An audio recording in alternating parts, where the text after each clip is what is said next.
Water বোতল tiffin নিছ?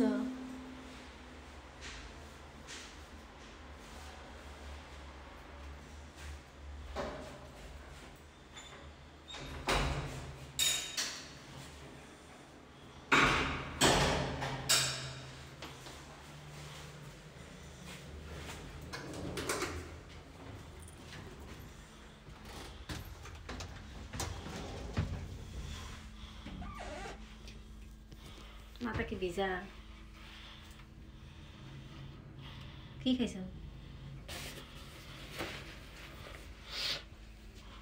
আজকে নাই, ও আজকে আছে পিই। শুভ সকাল সবাইকে, আসসালামু আলাইকুম। আশা করছি সবাই ভালো আছেন। আলহামদুলিল্লাহ আমরাও ভালো আছি। তো এখন সময় হলো সকাল 8টা বাজে। তো আমি গিয়েছিলাম একটু হাঁটতে। তো আজকে কিন্তু আমি শালীনকে রেডি করিনি। আমি হেঁটে এসে বাসায় দেখি আপনাদের ভাইয়া ওকে রেডি করেছে। তো আমি আর বাসায় যাইনি, লিফটের কাছ থেকে কিন্তু ওকে নিয়ে নিলাম। আর আমি জিজ্ঞেস করছিলাম যে তুমি কি খেয়েছো, যেহেতু আজকে আপনাদের ভাইয়া সকালে ওকে নাস্তা খাইয়ে দিয়েছে, তারপর টিফিনটাও রেডি করে দিয়েছে। তো সেই জন্য সব কিছু জিজ্ঞেস করে নিলাম, তুমি খেয়েছো কি না, টিফিন নিয়েছো কি না ব্যাগে। তো সব সময় তো আমি ওর টিফিনটা তৈরি করে দিই আর সাথে করে নিয়ে যাই। তো আজকে যেহেতু আপনাদের ভাইয়া সকাল সকাল উঠে গিয়েছে, সেজন্য ওকে রেডি করে দিয়েছে। আর আমার জন্য একটু ইজি মনে হয়েছে, যেহেতু আমি সব সময় ওকে নিয়ে যাই হেঁটে, এসে তারপর টিফিন বানাতে হয়, ওকে ঘুম থেকে উঠাতে হয়।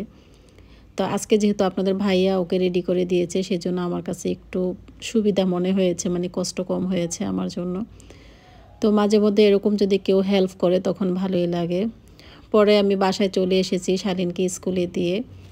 তো এখন তো নাস্তা করব। আমি প্রথমে পানি খেয়ে নিয়েছি। চিয়া সিড খেতে চেয়েছিলাম, আজকে আর চিয়া সিড খাইনি, যেহেতু প্রতিদিন সকালবেলায় আমার খাওয়া হয়। আর অনেকেই বলতেছে আমাকে যে আপু তুমি কিভাবে ওয়েট লস করেছো। আসলে আমি প্রথমে অনেক দিন ডায়েট করেছিলাম, এখন আমি ডায়েট করি না, আমি সব কিছুই খাই, তবে খাবারটা অল্প খেয়ে থাকি আর কি। যেমন সকালবেলা একটু হেলদি খাবারটা খাওয়ার চেষ্টা করি, দুপুরে কম ভাত খাই, রাতে ভাত আমার খুবই কম খাওয়া হয়। সেটা আমি বলবো রুটি বা অন্যান্য খাবার খাওয়ার পর আমি ভাত খুবই কম খাই, তবে মাঝে মাঝে খাওয়া হয়, একেবারে যে খাই না তাও কিন্তু নয়। তো আমি এখানে রুটি নিয়েছি আর নাগেট নাগেট ছোট ছোট করে কেটে তারপরে যে একটা সালাদ তৈরি করেছি সেটা আমি দিয়ে দিয়েছি। আর এখানে যে সালাদটা তৈরি করেছে এটা আপনাদের ভাইয়া তৈরি করেছে। এখানে দিয়েছে গাজর, শসা, বাঁধাকপি, পেঁয়াজ, কাঁচামরিচ, সব ধরনের সবজি ছোট ছোট করে কেটে দিয়েছে, যে সবজিগুলো আর কি কাঁচা খাওয়া যায় সেগুলো। তো সেটা দিয়ে তারপর রুটিটা তৈরি করা হয়েছে। এক হিসাবে বলতে পারেন এটা ভেজিটেবল রোলসের মতোই হয়েছে, খেতে খুবই ভালো লেগেছিল। তো আমি আরও সাথে কিছু সালাদ নিয়ে নিয়েছি, যে দেখতে পাচ্ছেন, সাথে কিন্তু ক্যাপসিকাম, ধনিয়া পাতা, টমেটো, মানে সব সবজি কিন্তু অল্প অল্প করে দেওয়া হয়েছে। এই ধরনের সবজি যদি যে কোনো খাবারের সাথে 1 কাপ বা 2 কাপ খাওয়া হয় তাহলে এইভাবেই তো পেট ভরে যায়, আর অন্য কিছু খেতে হয় না। তা আমি এখানে রুটি বানিয়েছিলাম, আমি রুটিটা অবশ্য রাতে বানিয়েছিলাম। তো সকালবেলা আমি এভাবে সবজি দিয়ে খেয়ে নিচ্ছি, 1 পিস রুটি খেলেই হয়ে যাবে। তো আপনাদের ভাইয়ার জন্য 1 পিস রেখে দিয়েছি, আর 1 পিস আমি খেয়ে নিচ্ছি। আর বাচ্চারা তো এখনও ঘুম থেকে ওঠেনি, সালমান, মীরা। তো আমি এখন নাস্তাটা করে নিচ্ছি। আর আমাদের পাখিগুলো কি কিচিমিচি করে ডাকছে, তাই না? আমি যখন ভয়েস রেকর্ড করছিলাম হয়তো আপনারা বুঝতে পারছেন যে পাখিগুলো কি ডাকাডাকি করছে। তো এখানে আমি চা তৈরি করে নিয়েছি, এটা হলো লাল চা তৈরি করে নিয়েছি, শুধু চাটাই আমি খাবো। তবে চায়ের পরিমাণটা আমি একটু বেশি নিয়েছি, 1 মগ পরিমাণ নিয়েছি। শীতের মধ্যে এরকম 1 মগ চা খেলে শরীরটা একদমই গরম হয়ে যায়, আর খেতে আরও বেশি ভালো লাগে। আর গরমের সময় তো চা একদমই খাওয়া যায় না, গরমের সময় অবশ্যই আমি চা অত বেশি খাই না, শীতের সময় আমার বেশি চা খাওয়া হয়। তো যেহেতু আজকে অনেক দিন আমি ব্লগ দেইনি, অল্প অল্প করে ব্লগটা মেক করেছি। আর এটা ছিল পরদিন সকালবেলা। এখন সময় হলো 6টা বাজে, আর আমি তো 6টা বাজে ঘুম থেকে উঠে কিন্তু হাঁটতে বেরিয়ে পড়ি। প্রথমে অবশ্য আমি 5:30টায় উঠে ফজরের নামাজ পড়ে নিজে একটু রেডি হই, তারপরে টুকিটাকি কাজ থাকলে সেগুলো শেষ করি, তারপর আমি বাসা থেকে বের হই। অনেক সময় দেখা যায় 6:30টাও বেজে যায়। তো যাই হোক, আমি হেঁটে তারপর বাসায় চলে এসেছি। আর গতকাল রাতে আমি এখানে কিছু গরুর কলিজা নামিয়ে রেখে দিয়েছিলাম। সব সময় আমি রাতেই চিন্তাটা করি যে সকালবেলা আমি কি রান্না করব। তখন আমি ফ্রিজ থেকে সব কিছু নামিয়ে এভাবে রেখে দিই, একটা বক্সে বা পাতিলে রেখে দিই। তো এভাবে রেখে দিলে আমার কাছে অনেক সুবিধা মনে হয়। সকালবেলা ঘুম থেকে উঠে যখন মাংস, মাছ এগুলো ভিজাবো, ভিজতে কিন্তু অনেক টাইম লেগে যায়। আর এই যে দেখতে পাচ্ছেন গরুর কলিজাগুলো কিন্তু আমি গতকাল রাতে নামিয়ে রেখেছিলাম, আর এখন দেখুন কি সুন্দর একদম খুলে যাচ্ছে। তো সেদিন আমার বান্ধবী আমাকে ফোন দিয়েছিল, কথা বলছিলাম ওর সাথে। অনেক সময় ধরে কথা বলেছি। আমরা বান্ধবীরা যখন কথা বলি ১-২ ঘন্টা কখন যে চলে যায় বুঝতেও পারি না। তো ওকে আমি এই টিপসটা দিয়েছি যে, "তুমি সবসময় যখন রান্না করবে, রাতের বেলা সবকিছু নামিয়ে রাখবে। সকালবেলা উঠে দেখবে সব খুলে গিয়েছে। তখন তুমি কিন্তু সুন্দরভাবে রান্না করতে পারবে।" যেমন মাছ, মাংস যেকোনো খাবার-দাবারই যেগুলো আমরা ফ্রিজে রাখি, ডিপ ফ্রিজে থাকে, সেগুলো রাতের বেলা নামিয়ে রাখবে আর সকালবেলা দেখবা কি সুন্দর খুলে গিয়েছে। তো ও তো একদম খুশি হয়ে গিয়েছে যে সুন্দর একটা টিপস দিয়েছো, এখন থেকে আমিও এটা করব। তো আসলে কিন্তু একেকজন একেক ধরনের ভাবে কাজকর্ম করে থাকে, একেক আইডিয়াতে কাজ করে। তো আমার ভিডিও দেখে হয়তো অনেকে শিখে গিয়েছেন। আমি সবাইকে বলে দেই। আমি যেই কাজটা করে আনন্দ পাই, সুবিধা হয় আমার কাছে, সেই কাজটা আমি সবাইকে বলে দেই যে, "এভাবে করবা তাহলে তোমাদেরও সুবিধা হবে।"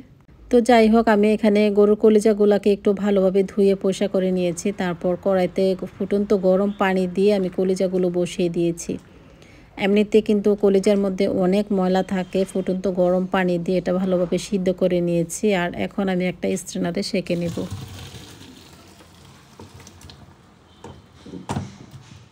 যেহেতু গরুর কলিজাটাকে আমি খুব ভালোভাবে ধুয়ে নিয়েছি, সেজন্য আমার আর এটা ধুতে হয়নি। তবে আমি ধোবো ২-৩ বার। ফুটন্ত গরম পানি দিয়ে ২-৩ বার আমি একটু ভালোভাবে ধুয়ে নিব। আর এই ফাঁকে আমি গরুর কলিজাটাকে ভুনা করার জন্য আমি এখানে গরম মসলা দিয়ে দিয়েছি। আর সরিষার তেল দিয়ে কিন্তু আজকে আমি গরুর কলিজাটাকে ভুনা করব। তার সাথে দিয়ে দিয়েছি পেঁয়াজ কুচি।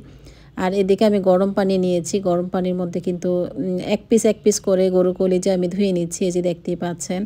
আর এভাবে কিন্তু গরুর কলিজাটা ধুয়ে নিলে রান্না করার পর কিন্তু গরুর কলিজাটা একদম সফট থাকবে, শক্ত হবে না। অনেক সময় দেখা যায় আমরা ঠান্ডা পানি দিয়ে ধুয়ে ফেলি। ঠান্ডা পানি দিয়ে ধোয়ার পর কিন্তু এটা একটু শক্ত হয়ে যায়, খেতে ভালো লাগে না, একটু রাবারি টাইপের হয়ে যায়। তো গরুর কলিজাগুলো ওয়াশ করতে আমার অনেক টাইম লেগে গিয়েছে, যেহেতু আমি এক পিস করে ধুয়েছি, সেজন্য সম্পূর্ণটা আমার এখনও ধোয়া হয়নি। আর এই পাশে কিন্তু আমি গরুর কলিজাটাকে ভুনা করার জন্য মশলাটাকে একটু ভালোভাবে কষিয়ে নিচ্ছি। তো পেঁয়াজটা যখন হয়ে গিয়েছে তখন আমি আদা বাটা, রসুন বাটা একটু বেশি পরিমাণে দিয়েছি। গরু কলিজাতে একটু বেশি পরিমাণে মশলা দিলে মাখা মাখা হয় আর খেতেও ভালো লাগে। তার সাথে আমি সব ধরনের গুঁড়া মশলা দিয়ে দিয়েছি। এখানে গরম মশলা হতে জিরা, তারপর ধনিয়ার পাউডার, হলুদ, লবণ, মরিচ সব কিছুই কিন্তু আমি দিয়ে দিয়েছি পরিমাণ মতো। আর তার সাথে মশলাটা যখন কষানো হয়ে গিয়েছে তখন আমি গরুর কলিজাটাকে দিয়ে খুব ভালোভাবে কিন্তু কষিয়ে নিচ্ছি। আর এই গরুর কলিজাটা কিন্তু কোরবানি ঈদের গরুর কলিজা ছিল, আমাদের ডিপ ফ্রিজে রাখা ছিল। তো অনেকেই বলতে পারেন যে এতদিন পর গরুর কলিজা রান্না করতেছেন, খেতে কেমন হবে? তো আমি বলব যে গরুর কলিজা বা যে কোনো গরুর মাংসই হোক আপনি ডিপ ফ্রিজে রেখে দিতে পারেন। বক্সে ভরে রেখে দিলে অনেক দিন ভালো থাকে, সেটা নষ্ট হয় না।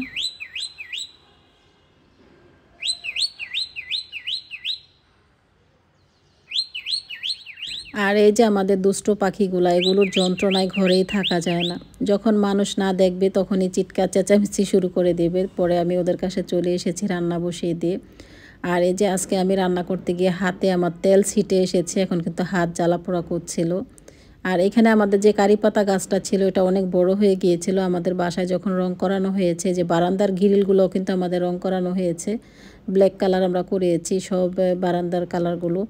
মানে গ্রিলগুলো কালার করেছি আর কি। তো আমি তখন কিন্তু কারিপাতা গাছটা অনেক বড় ছিল, কোথায় রাখবো এটা নিয়ে টেনশনে ছিলাম। পরে গাছটা আমরা কেটে ফেলি উপর থেকে। কাটার পর এখন কিন্তু আবার নতুন করে পাতা বের হয়েছে। খুবই সুন্দর লাগছে এখন কারিপাতা গাছটা। আমি ভাবলাম যে পাতা বের হবে কিনা। পরে দেখি যে না, সুন্দরভাবে কিন্তু ডালপালা বের হচ্ছে। এগুলো আবার এখন আগের মতো বড় হচ্ছে। আর এই যে আমাদের পাখিটা, এটা শুধু মানুষের হাতে আসতে চায়, মানে এটা হাতে নিয়ে সারা ঘর হাঁটবেন, এটা খুবই খুশি থাকে, মানুষের সঙ্গ চায় আর কি। এটা খুবই আমাদের সাথে মিশুক পাখি। তো আমাদের সবার হাতে থাকে এই পাখিটা, আমরা ঘাড়ে নিয়ে হাঁটি, হাতে নিয়ে হাঁটি। যখন আমরা ভাত খাই তখন আমাদের টেবিলের উপরে থাকে, লিভিং রুমে আমাদের শোকেসের উপরে থাকে। এটা খুবই লক্ষ্মী একটা পাখি। তো যাই হোক, পাখির সাথেও একটু সময় কাটালাম। আসলে পাখিরও তো একটা জীবন, তাই না? তারাও কিন্তু বোরিং ফিল করে, একদমই একা থাকতে চায় না। যখনই আমরা কাছে বসি বা কথা বলি তখন এগুলো একদমই চুপচাপ থাকে। তা আমি কিছু সবজি কেটে নিয়েছি, অনেকগুলো সবজি এখানে কাটা হয়েছে, মিক্স সবজি আপনাদের ভাইয়ার জন্য। আর এখানে কলিজাটা আমার খুব ভালোভাবে ভুনা করা হয়ে গিয়েছে। আর তার সাথে এখন আমি দিয়ে দিচ্ছি গরম পানি। সম্পূর্ণ গরম পানি দিয়ে কিন্তু আমি গরুর কলিজাটাকে ভুনা করে নিয়েছি। তো এই যে আমি অল্প পরিমাণে পানি দিয়েছি, এখন ঢাকনি দিয়ে ঢেকে রাখবো বলক আসার জন্য। আর গরুর কলিজাটা আমার এই যে অলরেডি রান্না করা হয়ে গিয়েছে, দেখতে অনেক লোভনীয় হয়েছে, তবে গরুর কলিজাটা খেতে খুবই মজা হয়েছিল। বাচ্চারা বিশেষ করে খেতে পছন্দ করেছে রুটি দিয়ে, ভাত দিয়েও খেতে ভালো লাগছে, বাট রুটি দিয়ে খেতে আমার কাছে ভীষণ ভালো লেগেছিল। আর এখানে আমি একটা সবজি রান্না করছি আপনাদের ভাইয়ার জন্য। খুবই কম তেলে আমি সবজিটা রান্না করছি। আর শালীন বসে বসে টিভি দেখছিল। তো আমি বললাম ওর হোমওয়ার্কগুলো শেষ করার জন্য, ওর আবার বাংলা মিস আসবে পড়ানোর জন্য, সেজন্য টেবিলটা আমি একটু ক্লিন করে দিয়েছি যেন মিস এসে খুব ভালোভাবে ওকে পড়াতে পারে। তো সব কিছু অন্ধকার করে বসে টিভি দেখতে খুবই পছন্দ করে বাচ্চারা, কেন সেটা আমি বুঝতেছি না। ওরা সবসময় অন্ধকার রুমে থাকতে পছন্দ করে। তো যাই হোক, দুপুরবেলা আমরা এই যে এখন খাবারটা খেয়ে নেব। আর এখানে আমি সবজি ভাজি করেছি, গরুর কলিজা ভুনা করেছি। তো গরুর কলিজাটা খেতে খুবই ভালো লেগেছিল। আর যেটা বলছিলাম যে গরুর কলিজা বা আপনারা গরুর মাংস যে ডিপ ফ্রিজে আমরা অনেক দিন ধরে সংরক্ষণ করে রাখি, সেটা কিন্তু ধোয়া যাবে না মাংসটা।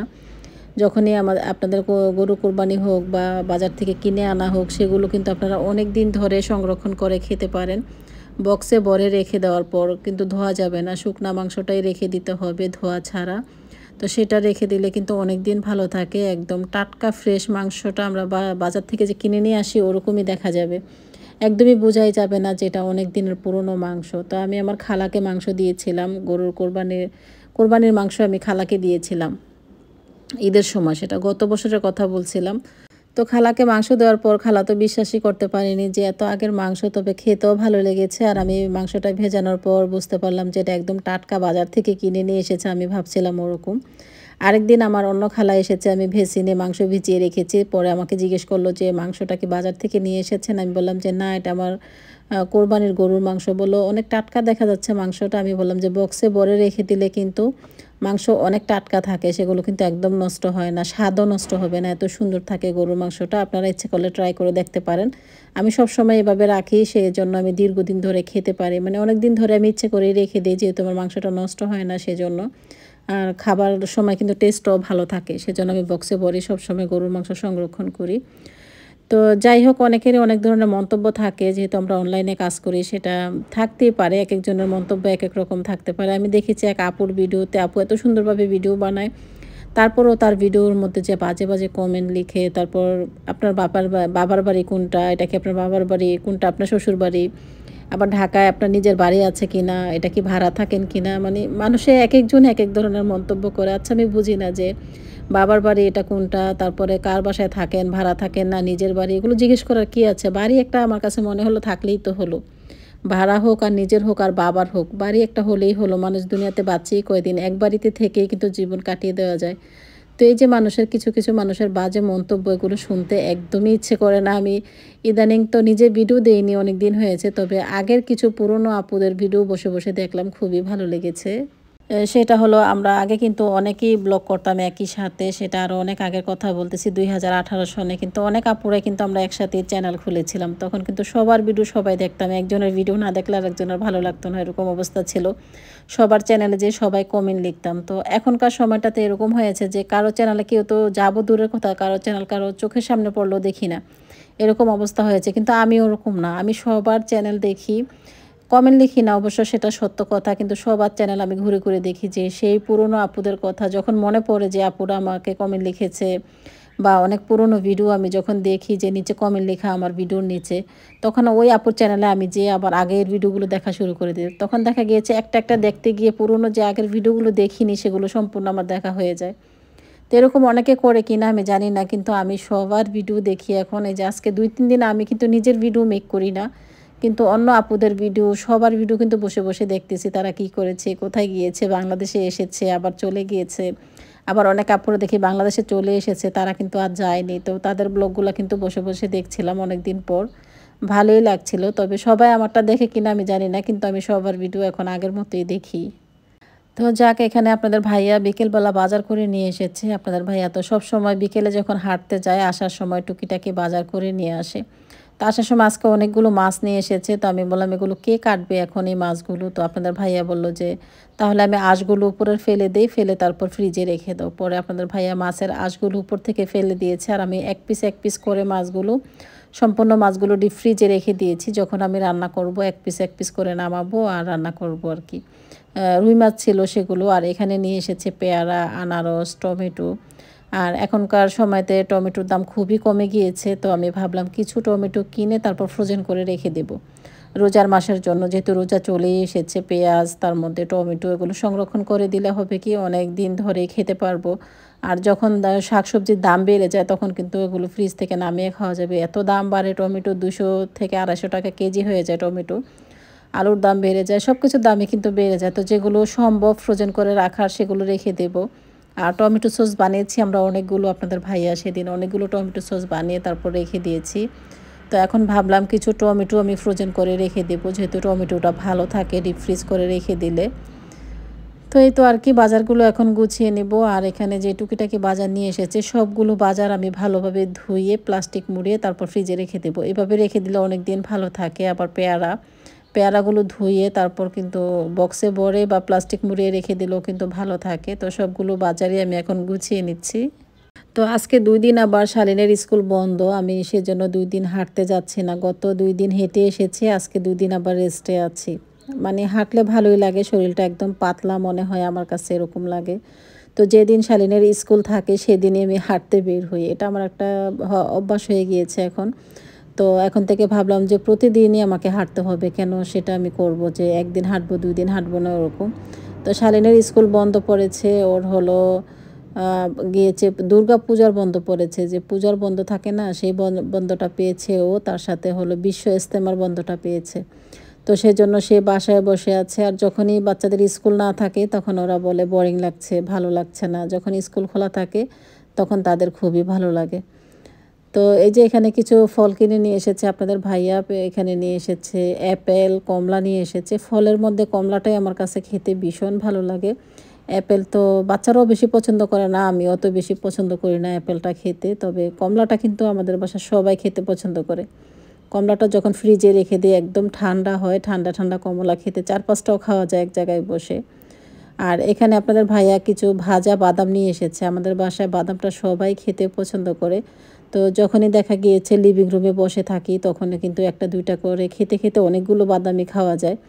তো এগুলো আমি একটা বয়মে নিয়ে রেখে দিচ্ছি। আর লিভিং রুমে সবসময় আমাদের এভাবে বয়মের মধ্যে বাদাম থাকে, তো সারাক্ষণ আমি বাদামটাই খাই। মানে বাদামটা আমার ভীষণ পছন্দ। আর মিষ্টি জাতীয় খাবার তো আমার ভীষণ পছন্দ, আমি যখনই দেখি তখনই খেয়ে ফেলি আর কি অবস্থা। তো যাই হোক, সাথে কিছু বুট নিয়ে এসেছে, সবগুলো আমি এখন একটা বয়মের মধ্যে রেখে দিচ্ছি।